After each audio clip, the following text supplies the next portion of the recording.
Welcome to Fast Effect Double Speed Magic the Gathering. Here we have Mog Fanatic on a Mystic Forge deck. Ignore the marquee, it is not Sneak and Show. It's actually a heavy artifact build using a card that is so good that it is restricted in Vintage. Mystic Forge. Have Esper Sentinel coming out for John, which is going to give him some card advantage over time. Dangerous card, particularly in control mirrors. One-sided Thalia effect. If this was Sneak and Show, it could have been a pretty sick opening. We got City of Traders and Lotus Petal. That could be a turn one show and tell. Instead, we got a Voltaic Key.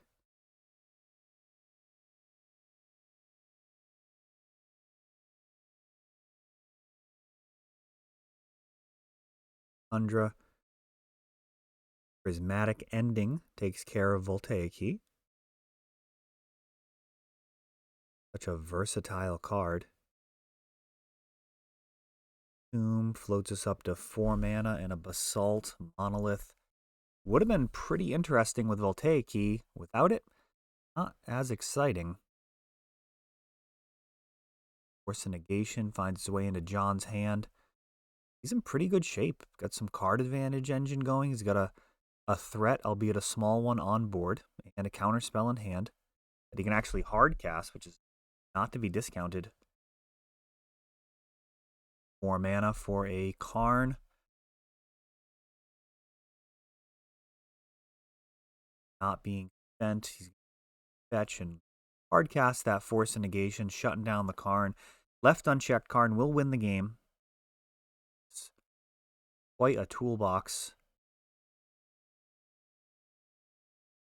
Ability to pretty much handle just about every situation you can find yourself.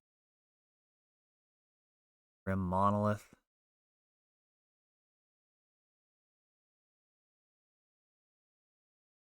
Acceleration here for the artifact deck that's stuck with just one card in hand, though.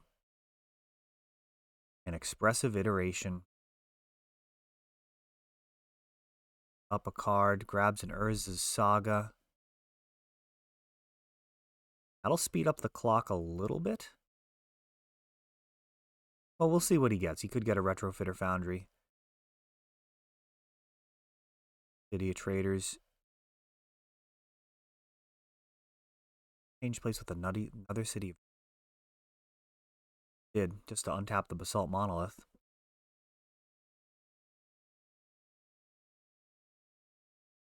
Forge Mystic. Finding a Cauldron complete, and the end is drawing near. Of course, if John doesn't have a counter spell, anything could happen, but there's a saga of his own, and these City of Traders have been terrible. So, Diamond. Cauldron Complete's going to be able to come down this next turn. Those really not coming together. Tons of potential.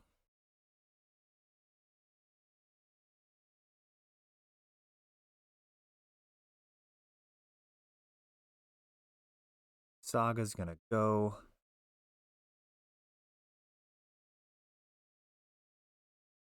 For complete from Stoneforge Mystic activation.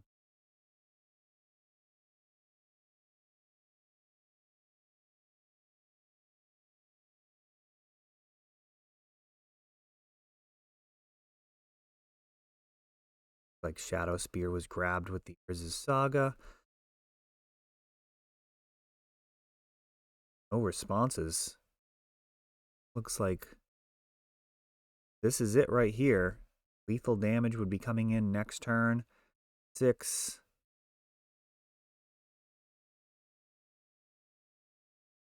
Float 2 mana, Echo of Aeons.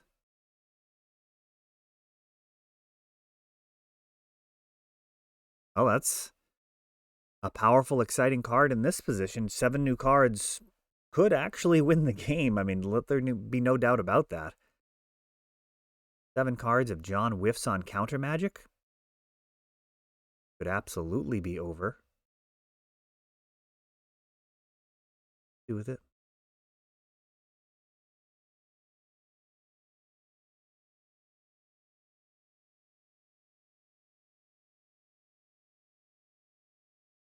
Fence Grid. Gonna have all counter spells from here on out. All right. Lots of mana. Voltaic Key.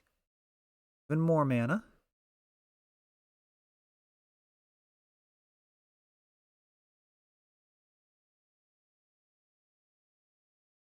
Assault Monolith. Gonna spin the wheel again. Here we go. So a ton of cards played out.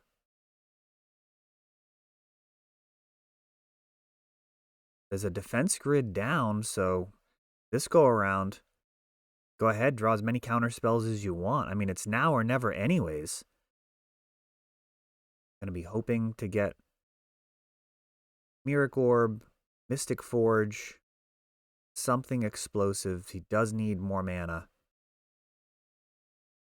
3 available right now.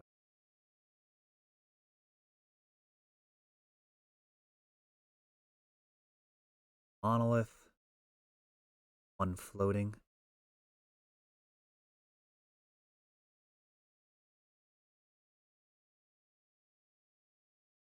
Legendary Mox Opal going away. Lotus Petal.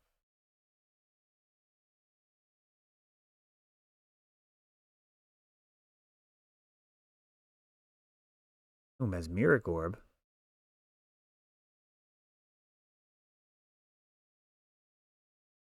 Now this with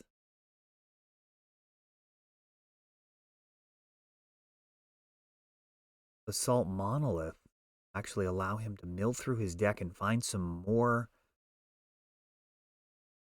cheap mana, but without the Mystic Forge leak deck. That is where you want to end up eventually, is with Mystic Forge in play. Out. He can mill until he hits another Echo.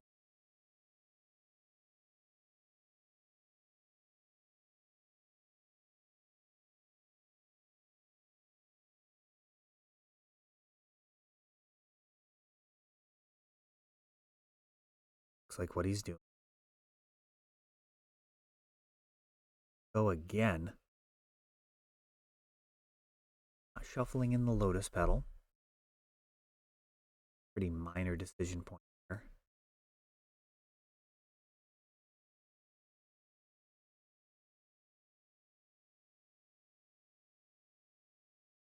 Business and more mana. This is a pretty big turn. Grim Monolith. Still protected by this defense grid.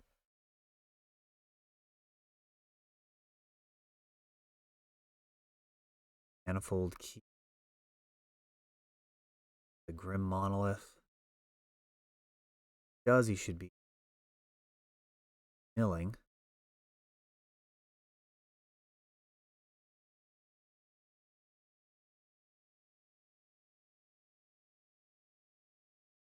Get there.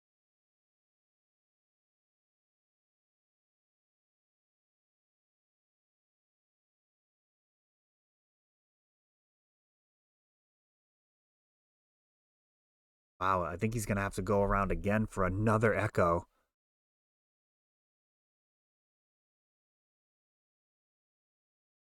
Another go around. Just trying to get enough mana. And a Mystic Forge. This has been just an absolutely crazy turn. Mirac Orb, enabling that milling every time he taps and untaps the Basalt Monolith.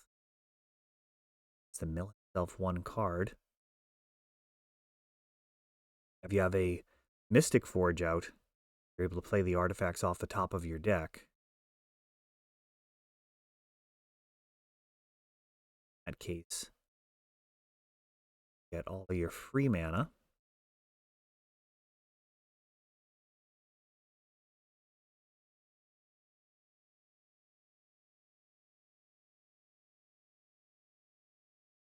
Round 1 more time. Yeah,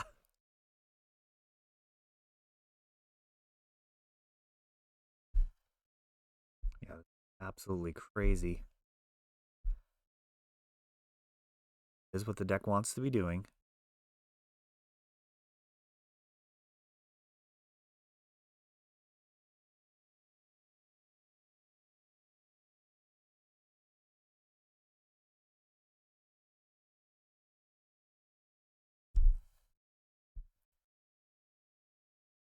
Got some more mana.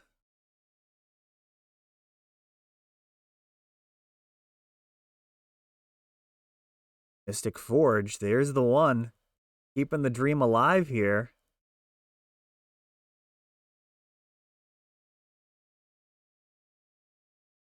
We have enough mana left to be tapping and untapping. Oh, brutal. He got the Mystic Forge, but he didn't have the 3 mana left to untap the Basalt Monolith. Wow. John just along for the ride. At the end of it, takes a look around. He can actually get off of the ride for sure. He couldn't have felt good about that. Totally helpless with that defense grid in play.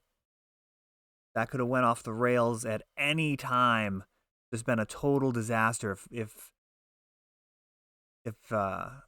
actually I don't know which Mog brother this is. We got Alex and Andy working on the names here. We have a lot of goblin themed players here. We got the Mog Bros.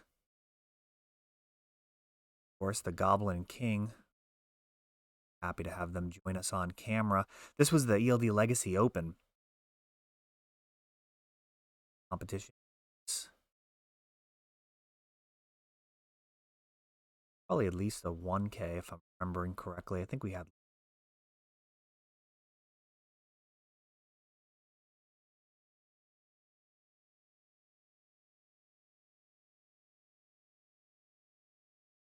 first Saturday of each month we look to do Legacy.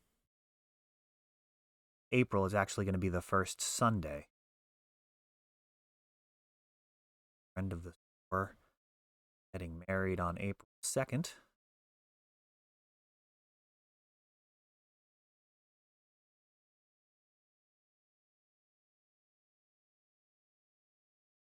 Where'd you going to have the play? That Mesmeric Orb. Not going to be good enough. But skip past the mulliganing. That was a crazy first game. That single turn at the end, taking up more time than the rest of the game combined, I believe. And at the end, didn't get there, which is nuts. I mean, that's a pretty fun, crazy combo. Literally don't know if you're going to get there or not. Just cross your fingers, spin the wheel. We've got a Grafdigger's Cage, which is a bit of an issue. Players can't cast spells from graveyards or libraries, so that's going to shut off the Echo from the graveyard, as well as playing cards with Mystic Forge. That's a bit of a nightmare. We have Karn. Go ahead and get an artifact. The Liquimetal Coating. You got to expect if Karn's resolving, that your next thing is going to be fine too. And Liquimetal Coating actually able to activate here. It's cast thanks to that abundance of mana. So this Karakas, currently an artifact, unable to activate. And moving forward, John's going to lose a land each turn. Karn. I mean, he kind of needs a threat right now. That could potentially clear the Karn. Anything other than a creature, it's kind of dicey. Really would have needed to be like Esper Sentinel at least, just to poke in there and stop the Karn from being around forever. Instead, his mana base is just going to get eradicated. Storm just not going to be enough. Liquimetal Coating, tick up Karn. And this might be pretty close to scooping time, given how long game 1 took. See what John decides to do. Fetch lands can help mitigate this a little bit. Dramatic Ending takes out the Liquimetal Coating, but it wasn't really the problem. Really the Karn. Discarding Echo of Aeons to Lion's Eye Diamond. We have a a Mycosynth Lattice coming in. That LED just doing double duty, getting the Echo into the bin while also being able to spend its mana on the Lattice, completely locking out the game. Of course, with Karn, that's going to make it so nobody can play any spells against you. All cards that aren't in play are, and all permanents are colorless, and all permanents are artifacts in addition to their other types. Makes a hard lock with Karn, the Great Creator. And it's something that people often miss. Like, they'll feel like they're going to be kind of okay. Like, they've got some outs. They might be able to, like, find Force of Vigor. Does not work. All cards that aren't in play, spells, and permanents are colorless. So, your Force of Vigor needs a green card to pitch. It doesn't have any of those because they're all colorless. Icarid coming back, getting rid of Karn seems like a possibility. Remove a black creature from your graveyard? Nope. They're just all colorless. It is a bizarre little throwaway line of text, probably just for flavor, and it just happens to work to be so devastatingly powerful with Karn, the Great Creator. Go ahead and wish that up and lock the game down. Potentially just very early with this Mystic Forge deck, as we saw. Now, Deafening Silence is going to look to really slow things down. Each player can't play more than one non-creature spell each turn. Deafening Silence will likely need to be answered.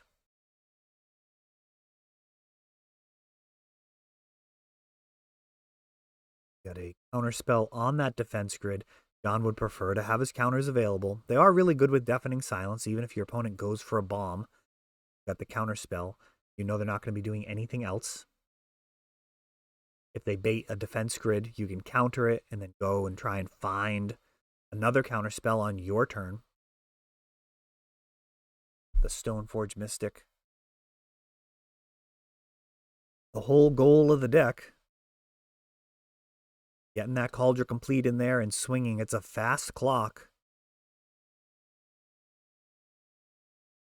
2 or 3 turns left, depending on how much damage Mog Fanatic takes from his Ancient Tomb.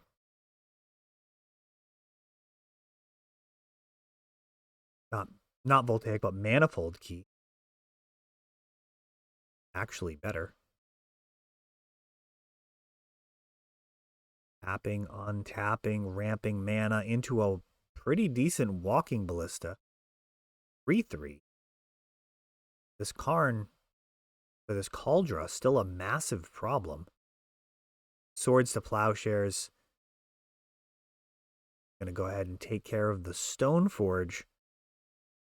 Again, wasn't really the problem there. That Walking Ballista, not really well equipped to deal with this Cauldra situation.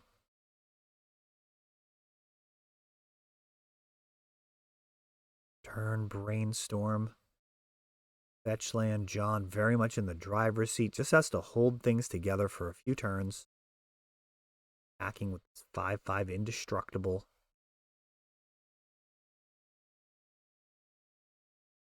Most part just wants counter magic.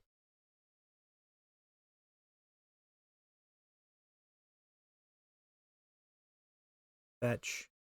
Got a fresh top of his library.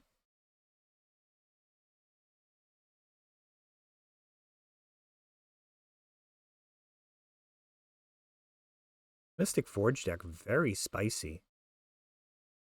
Despite looking like it's going to come out on the losing end of this battle. Alpine Moon.